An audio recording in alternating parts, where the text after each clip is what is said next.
நீங்க இந்தியாவிலேயே ஒரு கட்சி ஒன்று சேர வேண்டும் அப்படின்ட்டு பிஜேபி முயற்சி எடுக்கிறது அப்படின்ட்டு இங்க எல்லாரும் பேசுறதுனால நான் இதை சொல்றேன். அதிமுக ஒன்று சேர வேண்டும் அப்படின்ட்டு அந்த கட்சி முயற்சி எடுக்குது அப்படின்னா அது இந்தியாவிலேயே அந்த பார்ட்டி ஒன்று சேரணும்ட்டு எடுக்கக்கூடிய முதல் முயற்சி அந்த கட்சி தொடங்கப்பட்ட ஆண்டிலிருந்து 1980 சார். பிஜேபி பார்ட்டி தொடங்கின தினத்திலிருந்து ஒரு கட்சி ஒன்று சேரணும் அப்படின்ட்டு அவங்க ஒரு முயற்சி எடுக்கிறாங்கன்னா அது இந்த கட்சிக்கு மட்டும்தான் வச்சுக்கோங்களேன். ஏன்னா வேற எந்த இடத்துலையும் அவங்க இப்படி ஒரு முயற்சியை அந்த பார்ட்டி உடைய சரித்திரத்திலே எடுத்தது கிடையாது. ஆனா எங்களுக்கு என்ன ஆச்சரியம் அப்படின்னா அதிமுக மாதிரியான ஒரு பேர் இயக்கம் இந்த கட்சியை ஒன்று சேர்ப்பதற்கு டெல்லியால தான் முடியும் அப்படின்ட்டு இவங்க நம்பி போயிட்டு இருக்கிறாங்கல்ல. திரு செங்கோட்டையன் உட்பட நான் சொல்றேன், ஒருவேளை அவங்க போய் ஏதோ பிரச்சனைகளை சொல்வதற்காக போனாலும் கூட இவர்களுடைய பிரச்சனைகளை பேசுவதற்கான இடமாக டெல்லி மாறிடுச்சுன்னு இவங்க எப்ப சார் நம்ப தொடங்கினாங்க? புரட்சி தலைவி அம்மா மறைவுக்கு பிறகு சின்னம்மா அவர்கள் சிறைப்படுத்தப்பட்ட சூழ்நிலையில் எப்பொழுது இவர்கள் டெல்லியின் அரவணைப்பில் பாதுகாப்பில் அல்லது கஸ்டடியில் இவர்கள் கட்சியையும் ஆட்சியையும் நகர்த்தினார்களோ அந்த நாள் முதல் இந்த நாள் வரை, அதாவது 2017 பிப்ரவரி 17ஆம் தேதியிலிருந்து இன்னைக்கு வரைக்கும் 2018, 19, 20, 21, 22, 23, 24 8 ஆண்டுகள் பாஜகவின் பிடியில் தான் அதிமுக அரசு இயங்கியது. பிறகு கட்சி இயங்குகிறது. அப்போ நீங்கள் இப்போ அரவிந்தன் தாக்ஷனியா ரொம்ப நுட்பமாக ஒரு கேள்வி சொன்னீங்க. அதாவது 1980 பாஜக முதலில் துவக்கப்பட்டு 2 தொகுதியை பெற்ற காலத்திலிருந்து கிட்டத்தட்ட அது ஒரு 45 ஆண்டுகள் கடந்தும் ஒரு கட்சி ஒன்றுபட வேண்டும் அல்லது ஒன்றுபடுத்துவதற்கு முயற்சிக்கிறது என்றால் அது அதிமுகன்னு சொன்னீங்க. ஆனால் நீங்கள் ரொம்ப கவனமாக பார்க்கணும், அண்ணா திராவிட முன்னேற்ற கழகத்தில் இருக்கிற அந்த பல்வேறு முகாம்கள் இருக்கிறது இல்லை, அது ஒரு 3-4 துண்டுகளாக இருக்கிறதை அந்த 4 பேருமே பாஜக வாழ்க, மோடி வாழ்க, அமித்ஷா வாழ்கன்னு சொல்றதுனால பாஜக ஒன்னா இருக்கணும்னு சொல்லுது, வேற ஒன்றும் இல்லை. ஏன்னா அது ஒட்டுமொத்த அண்ணா திராவிட முன்னேற்ற கழகமுமே அது பாஜகவின் கட்டுப்பாட்டில் இருக்கிற பொழுது அவர்கள் நிர்வாக வசதிக்கு சிரமப்படுறாங்க.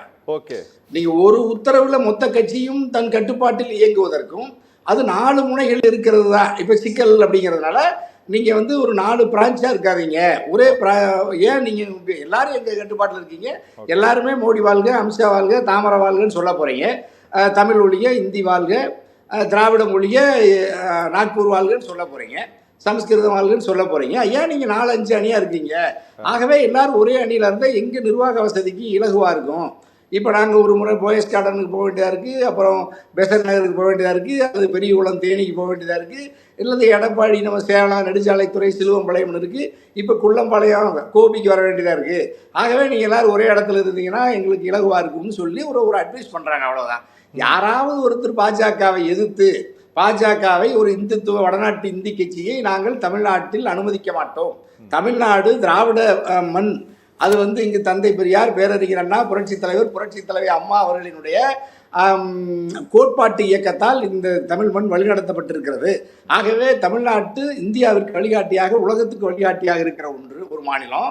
பாஜக ஒரு மதவாத சக்தி, அதிமுக மதம் சார்பற்ற நிலையில் ஜனநாயகத்தை நேசித்து சமூக நீதியை, சமத்துவத்தை நேசிக்கிற, மாநில உரிமையை நேசிக்கிற ஒரு கட்சி என்பதனால் நாங்கள் பாஜகவை தமிழ் மண்ணில் வேறு ஒன்ற கால்வதிக்க அனுமதிக்க மாட்டோம் என்று அதிமுகவில் புரட்சி தலைவர் அம்மாவின் மறைவுக்கு பிறகு யார் ஒருவராவது இந்த 2 கோடி தொண்டர்களில் ஒரு தொண்டரிலிருந்து தலைவர் வரைக்கும் பாஜக ஒழிய அமித்ஷா மோடி அரசு மக்கள் விரோத அரசு, அண்ணா திராவிட முன்னேற்ற கழகம், அது பேரறிஞர் அண்ணாவின் புரட்சி தலைவர் அம்மாவின் கனவை நாங்கள் நனவாக்க அணியமாக ஒரே அணியில் அல்லது எத்தனை துண்டுகளாக பிரிந்திருந்தாலும் நாங்கள் ஒரு சித்தாந்த நிலையில் உறுதியாக இருக்கிறோம் என்று ஒரு தலைவரும் சொல்லலை, ஒரு தொண்டரும் சொல்லலை.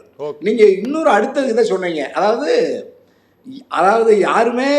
எல்லாருமே பாஜகவால் தான் அதிமுகவை ஒன்றுபடுத்த முடியும், வடநாட்டில் டெல்லியில் அமித்ஷாவால், மோடியால் அல்லது அங்க இருக்கிற நிர்மலா சீதாராமன் அம்மாவால் அல்லது அண்ணாமலையால் தான் அண்ணா திராவிட முன்னேற்ற கழகம் என்கின்ற மாபெரும் மக்கள் பேர் இயக்கத்தை ஒன்றுபடுத்த முடியும் என்று தொண்டர்களிலிருந்து தலைவர்கள் வரைக்கும் நம்புகிறார்களா என்றால் ஆம், நம்புகிறார்கள்.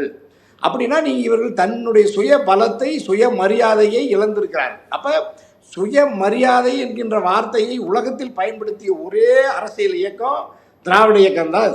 அது இப்போ சுயமரியாதை இயக்கம் நீதி கட்சியில் துவங்கி அது இன்று வரைக்கும் 100 ஆண்டுகளுக்கு மேலாக அரசியலில் சுயமரியாதை, மானமும் அறிவும் மனிதர்க்கு அழகு என்கின்ற முழக்கத்தின் தத்துவ நிலையில்தான் நம்ம இந்த அரசியலை முன்னெடுக்கிறோம். திராவிட இயக்கம், தமிழ்நாட்டு அரசியல். அப்படி மானமும் அறிவும் மனிதர்க்கு அழகுன்னு சொன்ன இடத்துல இவர்கள் இந்த மானத்தை பறிக்கிற, குறிப்பாக நம்முடைய மக்களினுடைய பெரும்பான்மை மக்களினுடைய மானத்தை, சுயமரியாதையை பறித்து இவர்களை ஒரு சித்தாந்த மேலாதிக்கத்தின்பால் 1000 ஆண்டுகளாக எந்த சமூகம், எந்த கோட்பாடு நம்மை சுரண்டியதோ, நம்மை அடிமைப்படுத்தியதோ, அந்த சித்தாந்தத்திற்கு இவர்கள் வடநாட்டிற்கு கீழ்ப்படிந்து கட்டளையை ஏற்றுக்கொண்டு நம்முடைய கட்சியை இவர்கள் ஒன்றுபடுத்த வேண்டும் என்று விரும்புவது பிழையானது, தவறானது. ஆகவே நாம் டெல்லியை, பாஜகவை, நாக்பூரை அந்த கருத்தை நிராகரித்து விட்டு பெரியாரின் பாதையில், அண்ணாவின் பாதையில், புரட்சித் தலைவர் அம்மாவின் பாதையில் பிரிந்திருக்கிற நாம் அனைவரும் ஒரு 24 மணி நேரத்தில் சின்னமா டிடிவி, ஓபிஎஸ், இப்போ எடப்பாடி, செங்கோட்டையன், இப்போ நம்ம கேசிபி, புகழேந்தி அண்ணன், எங்கள் எல்லாம் கோலை பண்ணலாம், நாங்கள் உட்காந்து பேசினா ஒரு நிமிஷத்தில் வேலை முடிய போகுது. யார் இப்போ எல்லாரும் ஏற்கனவே பல்வேறு பதவிகள் இருந்தவர்கள் தான். எல்லோருமே கட்சிக்காக தன் வாழ்நாளையே அர்ப்பணித்து உழைத்தவர்கள் தான்.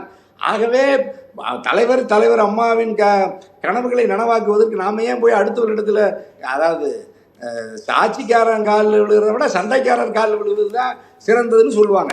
அப்படி நாம நமக்குள்ள ஒன்றுபட்டு திராவிட முன்னேற்ற கழகத்தை எதிர்க்கணும், பாஜகவை, இந்துத்துவ இயக்கத்தை தமிழ்நாட்டில் எதிர்க்கணும்.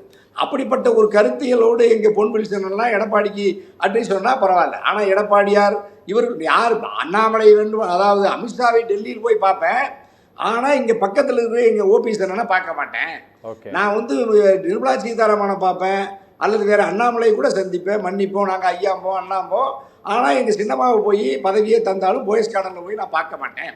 இப்போ எங்கள் டிடிவியை பார்க்க மாட்டேன்னா யாரோடுமே இவர்கள் தன்னுடைய சொந்த கட்சியில் தன்னுடைய கட்சியினுடைய வாக்குகளை யார் சிதறடிக்கிறார்களோ, யார் இப்போ வெற்றியை தடுக்கிறார்களோ அவர்களோடு பேசுவதற்கு மாறாக யார் நம்மை அழிக்கிறார்களோ அவர்களிடத்தில் போய் வரிசையாக நின்று கொண்டு நேரம் கேட்டு காத்திருந்து காப்பாற்றும்படி மன்றாடுவது என்பதுதான் தமிழ்நாட்டின் இதுவரை வரலாற்றில் இல்லாத, திராவிட இயக்கங்களிலே எந்த கட்சிக்கும் இல்லாத ஒரு தாழ்வை அண்ணா திராவிட முன்னேற்ற கழகம் என்கிற மாபெரும் மக்கள் பேர் இயக்கத்தை ஒரு வடநாட்டு கட்சியிடம், இந்தி கட்சியிடம் கொண்டு போய் நாம் இப்படி அவர்களிடத்தில் பாதுகாப்பு கருதி ஒன்றுபடுத்த சொல்லி மன்றாடுவது என்பது நம்ம சுயமரியாதைக்கு இழுக்கு, அண்ணா திராவிட முன்னேற்ற கழகத்துக்கு பெரு அவமானம் என்பதனால் என் 2 கோடி அதிமுக தொண்டர்களும் பாஜகவை எதிர்த்து விட்டு திராவிட கருத்தியலோடு நாம் அனைவரும் ஒன்றுபட்டு புரட்சித் தலைவர் அம்மாவின் கனவை நனவாக்க அணி சேர வேண்டும். இதைத்தான் நம்ம தொடர்ந்து வலியுறுத்துறோம்.